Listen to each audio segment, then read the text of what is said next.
Mm-hmm. So talk about Congress in action today. And we have so far been able to cover how they get there, how they get elected, how many people are in there, some of the rules by which they follow, what the Constitution says about Congress. And so today we're going to see them actually in operation and how they organize themselves. And so buckle up, we're going to be moving pretty quickly today. The slides are on Canvas as well. Should you miss anything, or if I'm going a little bit fast, those are up there. And this recording will also show up on Canvas probably later today. So you can go back and listen through it. So Congress in Action, chapter number 12.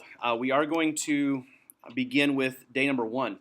When they get into office on January the 3rd, they have a number of things that they have to do to get everybody situated, besides just fight for offices and determine who's going to be where, and also desk positioning and all that type of stuff. There are some procedures that they need to follow in order to get everybody ready to go. So it is January 3rd, not January 4th, as I think I had published earlier. So January 3rd is their first official day in Congress. And so we're going to begin here with opening day in the House of Representatives. And I want to do a little comparison and contrast between the two. Thank you, whoever did this.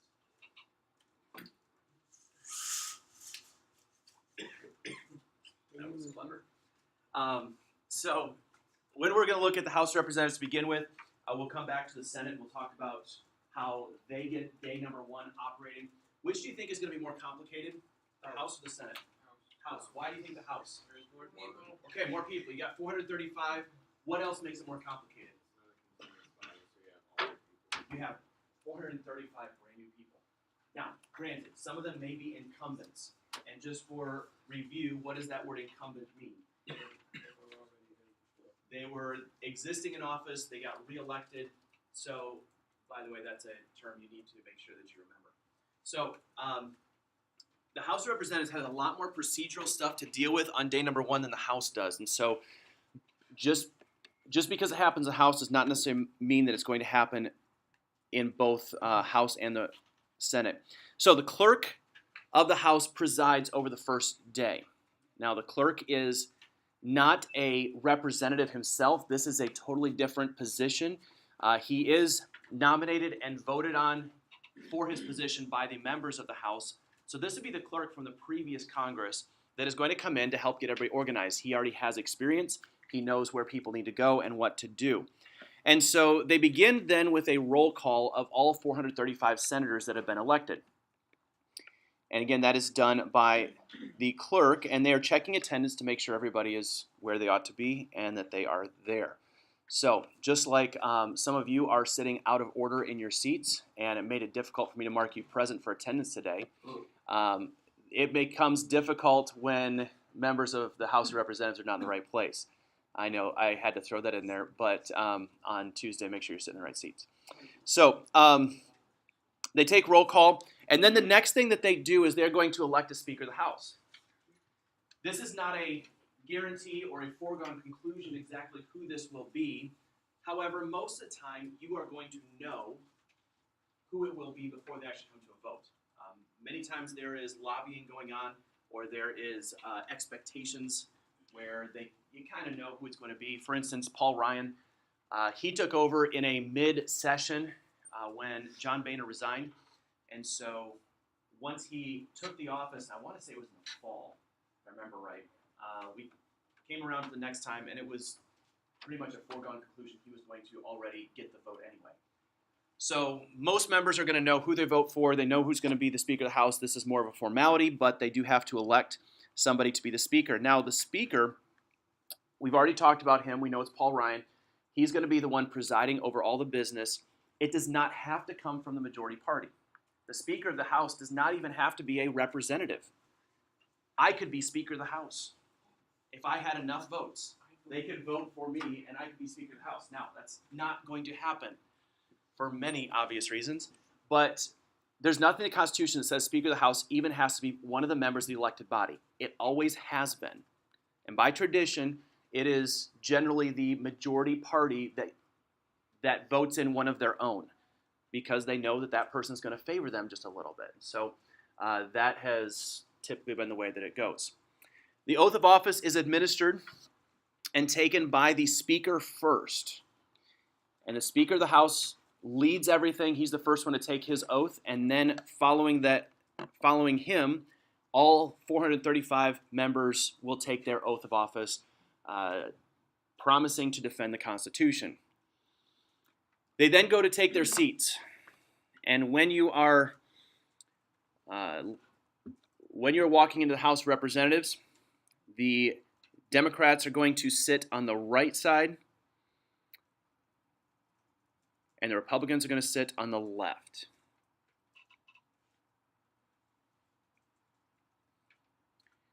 So they're very segregated. If they're independents, they will be in the middle. And that's generally the way that that works. Following them taking their seats, they're now going to begin electing some of their minor offices. So the person who began all of the day's work, the clerk, is going to be up for renomination, re-election, and the new members who have now been sworn in are now going to elect a new clerk or re-elect the one that was there before. The clerk has an important job of daily organization of the House of Representatives. I actually think that would be a really cool job. I don't know what all it involves, so I can say that now without having the early morning hours or the late nights. But I think that would be kind of a cool job. The Sergeant at Arms is another interesting position. This is not an official that's elected by the people. This person is elected by the House of Representatives. And once again, none of these positions here are members of the 435. These are outside of those 435. So these guys don't get to vote. But the Sergeant at Arms, his job is to help maintain order. He also is given the responsibility and the task of going out and bringing congressional members in when it's time for votes. So if the House of Representatives is short on members to take a vote, and the Constitution states you have to have a quorum, we'll get to that in a moment. Let's say they're missing 3 or 4 people that have to be there for that vote. They'll tell the Sergeant at Arms, go find them. And he's got to go find them in Washington and drag them in. And sometimes it has happened literally where they have had to drag them by the arm into the House to get a vote. And so that is part of his responsibility and job. There's many other things involved in just organization. I want to stop short of calling him the bailiff, but you can kind of think of it in that way where he keeps order, and sometimes he will issue subpoenas when we have to have members come into Congress to testify or to talk. That is part of his job. The really cool part of his job is when we have the State of the Union address in January, he is the guy that gets to announce the president. And so one of the things that we will do, whether it's here in class or whether it is have you watch clips of it, is the State of the Union that happens in January. And at the very beginning of the ceremony, you will have a person standing in front of the president that will announce, Mr. Speaker, I present to you the President of the United States. That's the Sergeant at Arms right there. We also have a chaplain that is elected and appointed there. And generally this chaplain is a pretty vanilla type of religious leader that would reach out to multiple denominations and multiple faiths. However, there have been some pretty strong Christians that have been appointed to this position. So it just depends on who they elect. Most meetings still have the option to open in prayer, even in our House of Representatives. Now, they also are going to go through and approve the rule of procedures. This is just a formality, but it makes sure that everybody who is present in that meeting and everybody who's newly elected, they understand the procedures of the House. So they're going to look through that, whether they read it or not. It's kind of like the student handbook. You guys all agree to follow those rules, whether you actually have read through it or not. It's kind of that matter. And so they all vote to approve it. If anybody votes not to approve it, then they're going to have to defend why they're not going to approve those rules. I don't think they typically do.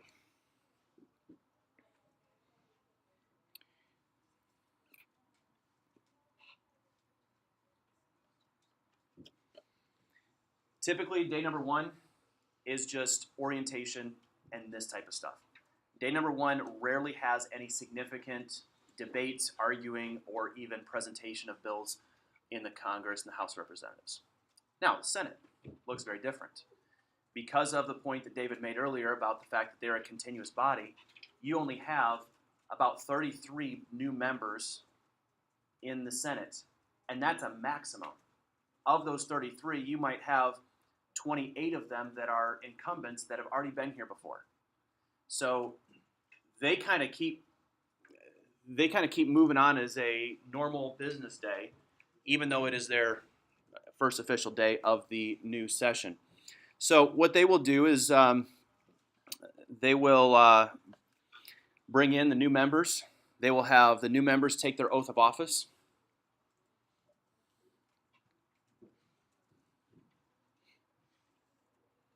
They will be sworn in. They will begin filling any vacancies that were created by members who had been rotated off of committees or who had retired or maybe had lost an election. And so they're going to have to fill those. So they're going to find some of the newbies, and they're going to say, hey, you're going on this committee. You're going to fill that position. You got a meeting tomorrow at 11 a.m. Be there. So they'll start filling in on all those things. Sometimes you can volunteer for committees. Sometimes you just get picked and you get put on those committees. And this is part of the lobbying and the jockeying for position that congressmen do, because you really don't want to get on a committee that bores you to death or that you really don't enjoy. You want to get on something that you can work toward, that you can have some pride in. So that's it for the Senate. I mean, that's day one. There's really not a whole lot that goes into the Senate, and they get going on business right away.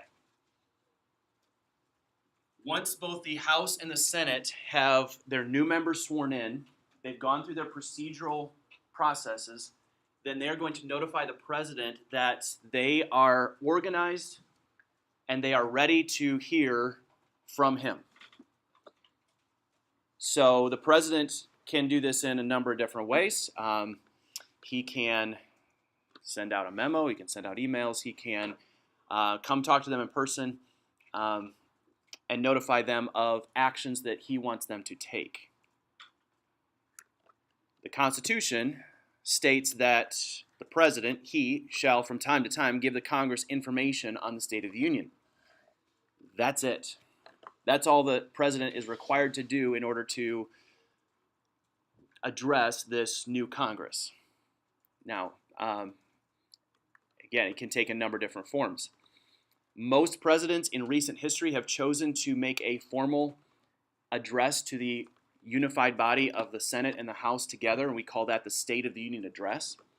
And most presidents make that a big night where they are going to lay out their goal for the next year, and they're going to address the American people. It's televised. It's a huge deal.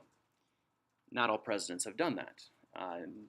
In earlier days, most presidents just sent a memo to Congress, and the Speaker of the House or one of the congressmen would have read it to the entire body. And that was it. Nothing big about it. It was just, hey, here's some things to start working on. So everybody gets together, the State of the Union.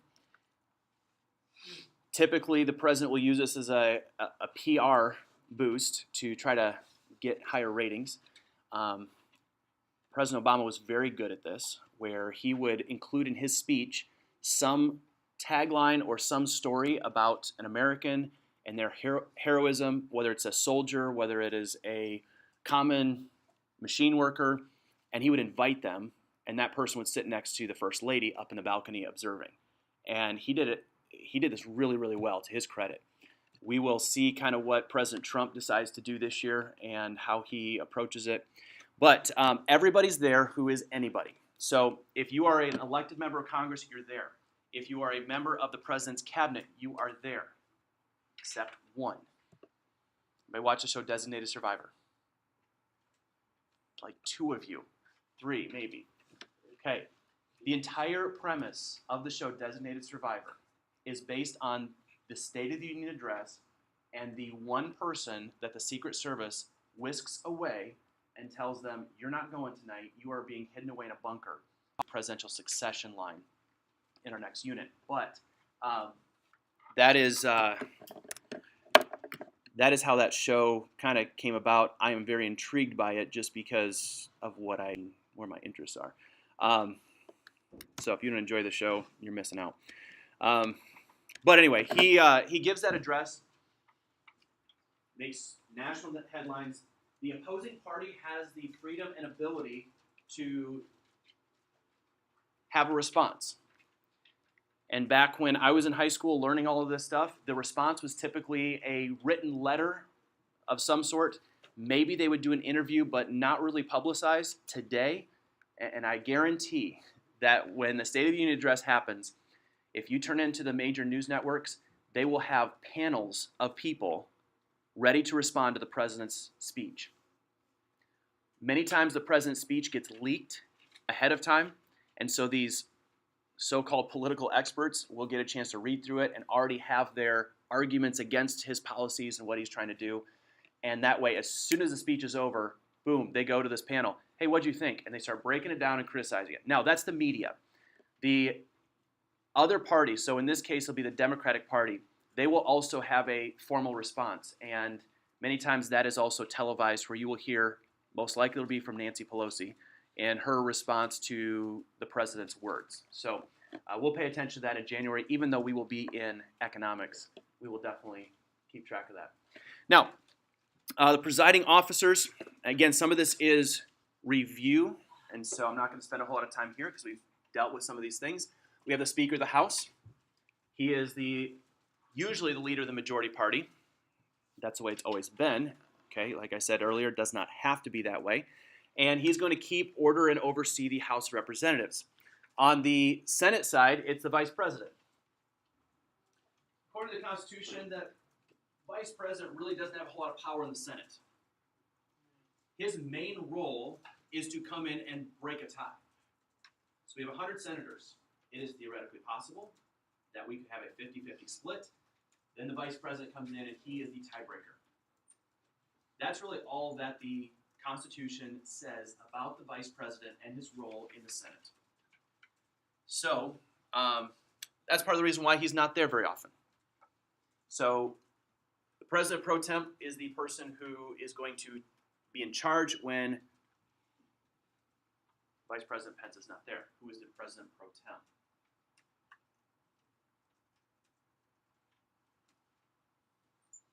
Maybe I'll give you a hint, it'll help hatch an idea.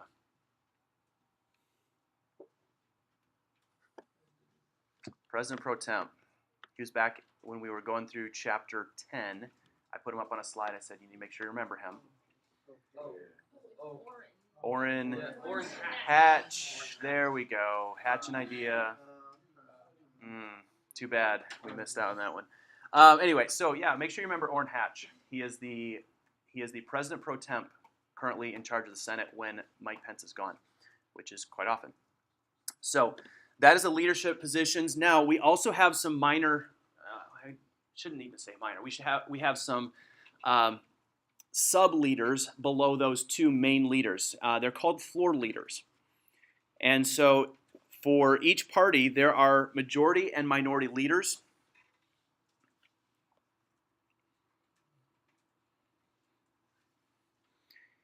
And these are the next most important below the Speaker of the House and the President Pro Tem. These guys are going, or ladies, are going to be the most prominent person of that party. So right now in the House of Representatives, who is the minority leader in the House of Representatives? I should back up. Which party is going to be the minority party in the House of Representatives right now? Democrats. Who is the most outspoken and leader of the Democratic Party in the House of Representatives? That is the Nancy lady, yeah, Nancy Pelosi. So she is the minority leader right now, which means that if, as I mentioned earlier, if there's a change in the power in Congress, then there's a good chance she would get elected Speaker of the House, which she held that position back when the Democrats were in power about 4 or 5 years ago.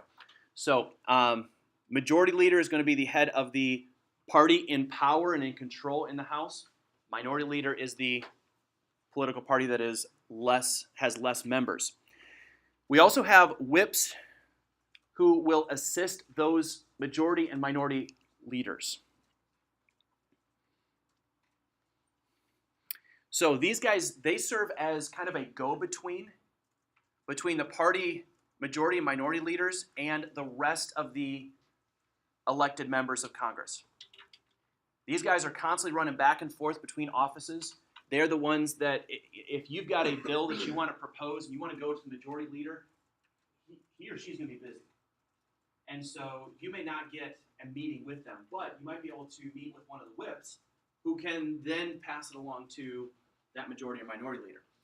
The whips have a lot of duties and responsibilities involved there.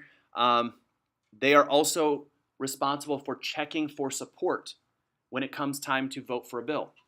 And so when a particular bill is getting ready to be voted on, they're going to go around to offices and they're going to knock on doors and going to say, hey, where are you voting?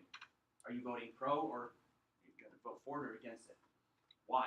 And so they're going to be gathering research among all these representatives. They have a very important job there. So they're going to assist the leaders. In the House and the Senate, they have something called the seniority rule. Sometimes this kind of falls into play here even in school. We have a seniority rule around here. Mm-hmm. Seniors rule. All right. So when I was in school, my administrator tried to change that mentality in our high school. Interestingly enough, he decided to make this change the year I became a senior. So the group ahead of me, my wife's class, they were a very large class and very athletic group of people, very musically talented, fine arts, all that stuff. Really good class. And they graduated. They were really the cream of the crop. My class comes in, and instead of saying, hey, let's keep this excellence going on with you guys, instead we're going to change the mentality of the seniors to seniors serve. And what kind of mess are you trying to tell us? Does that mean we don't have the same talents and abilities? It was true, we didn't. We were not as talented as the class ahead of us. But he wanted us to have more of a servant mentality. So anyway, it was good. It taught me a lot of stuff that year. So when we go to Congress, they have a seniority rule, which says that the longest serving members are going to get the most important roles. So the longer you've been there, the higher ranking you have. I used the illustration earlier where I talked about the congressman from Wisconsin who had the really nice office with the big windows. So, that is an example there. So what are some advantages to the seniority rule? How would this be a good thing? Nathan? The members with the most experience and that are the wisest have the most say about certain things.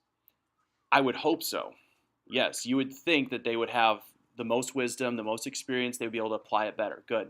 Yeah, I don't know that's always a guarantee, but generally speaking, yes. What are some other advantages to seniority rule? What would this avoid by just saying that if you're here the longest, you get the best positions, the most important positions? What kind of things would that avoid? Tasha?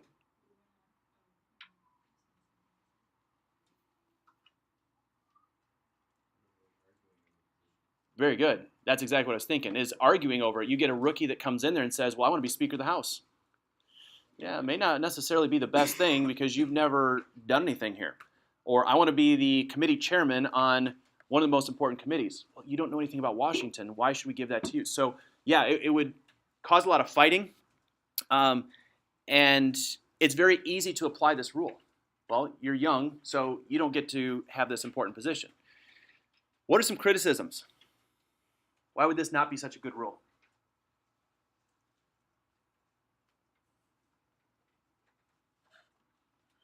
Disadvantages.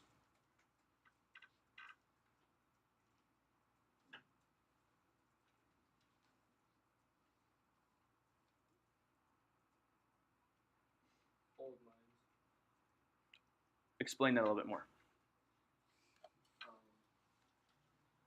Outdated. Okay. Opinions, outdated opinions. I think you're absolutely right, where you have ideas that maybe worked 20, 30 years ago but aren't going to work today. Good. That would be one.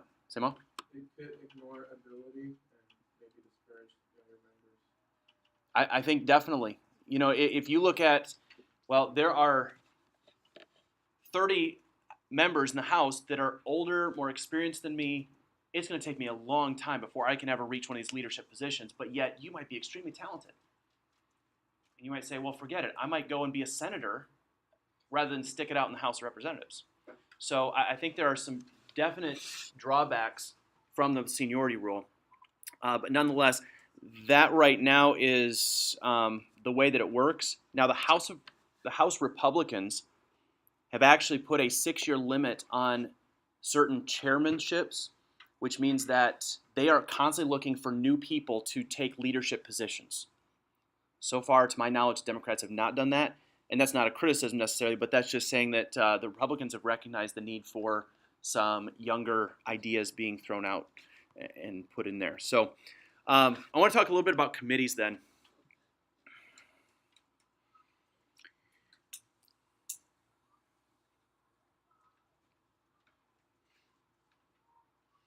There's a crash course government that is dedicated to committees that may be worth your time. We're not going to have time in class today to watch it. It's about 8 or 9 minutes. But as you are reviewing and studying that, Craig goes through purposes and some of the important committees. It might help you better understand that as you're studying this weekend. So a few reasons here for committees, why we put these together. Well, it helps us to streamline debate. With 435 members in the House of Representatives, if we put every debate on the floor, nothing would ever get done.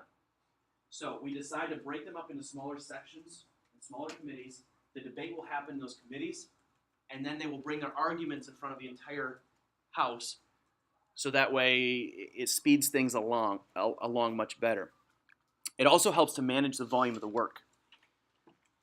With the amount of things that go through our Congress right now, there's no way that we would get everything done without dividing it into committees. And so as that is divided up, we'll have this committee, they will take military operations, we'll have this committee, they will take environmental issues, this committee over here will take education, and that way you are specialized and you know most about that particular topic, and you can make a better case for it when it comes on the floor, ready for vote.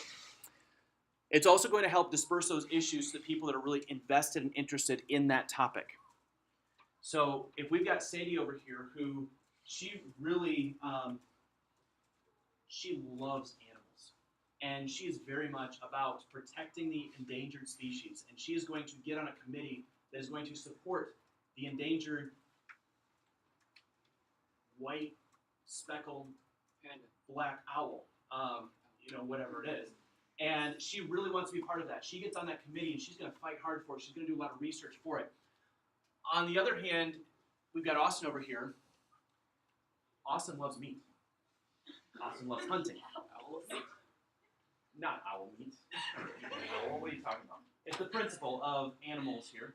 And Austin looks at Sadie and goes, yeah, you can go over there and protect your animals.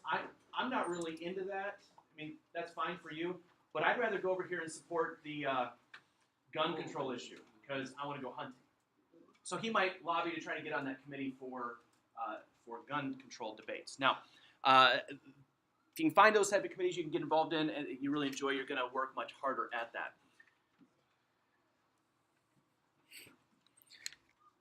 So there's something called a standing committee.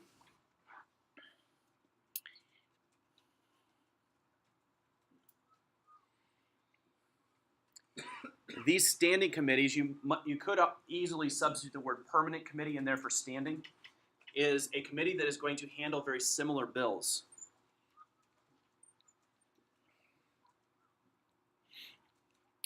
And at one time in our Congress, we had different committees for every bill that came through.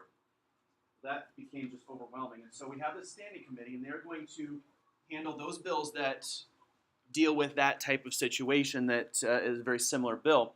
And whoever has the majority in the entire House of Representatives is going to have the majority in that committee. So right now in the standing committee, the Republicans have a majority in that committee, in the standing committee. Some committees are more desirable than others. Some work more efficiently. Some have more to do than others. Some are on more interesting topics. Some of them are really, really bland, boring, and dry. So you can't always get on the one that you really favor the most. That's again where some of the seniority comes in. You both won that one seat that's open in that committee. Whoever's the senior most member is going to probably get that. We have something else called the joint committees. And this joint committee is going to house members of both chambers. Members of the Senate are involved in this, and members of the House are involved together. Their job is to work together to try to find compromise between the House and the Senate. In a moment here, we're going to talk about how bills get passed through. And so as they have to be agreed upon by both the House and the Senate, they're going to go to this joint committee before it ever gets brought to the president, or before it ever gets voted on by both the House and the Senate. And this joint committee is going to argue for their side. So if the Senate has a problem with it, they're going to bring that up in the joint committee before it ever gets on the floor for vote. This helps for government to work more efficiently. Although many people argue it still does not work very efficiently.